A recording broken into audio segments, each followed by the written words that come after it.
Hi, my name is Olivier from Activity Messenger, and in this video, we're going to create a very simple permission slip for your next field trip.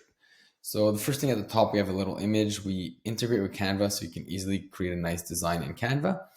And then we have to gather information, right? So who's the child in this case? We have the grade.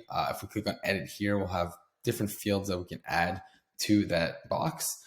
Same thing for the caregiver. And we have the emergency contacts, right? If people want to leave an emergency contact in case something happens on the field trip.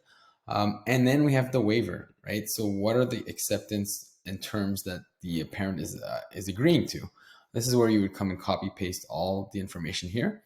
We have a checkbox at the end that says I read and accept, and this is required. You can have multiple of these fields throughout the form if you wish. And then we have the digital signature at the bottom, and people could submit it.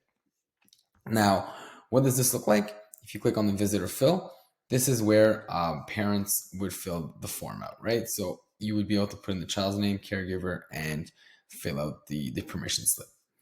Once that permission slip is filled, you're gonna have a respondent tabs here.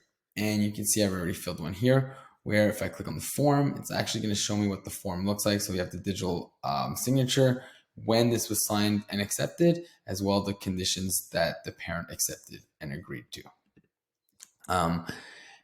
And from there, you can even compare who has filled it or who hasn't filled it based on a class list or a list that you imported. And the last thing you're going to want to do is you want to share this, right? So if you click on the share button, there's a few possible ways you can do that. You can have a unique link to share to parents.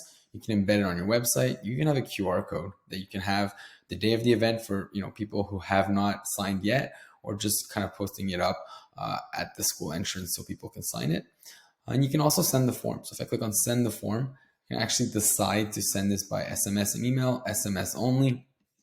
And then you would kind of be able to create a nice little message here. And this link here would bring to the permission slip. So I can send it out or schedule it. And then once you kind of send it out, you most likely won't have all parents who have signed the form. What you can do is say, okay, I've sent it up, to 30 parents, 22 of them have signed. I want to send it again by email or SMS, but only send it to people who have not filled the form, right? So it's the system's gonna say, okay, these people have signed it, these haven't, and we're gonna sign the form, send the form to the right people. So I hope this was useful. I hope this was useful. If you have any questions, you can visit activitymessenger.com and book a demo. Thanks.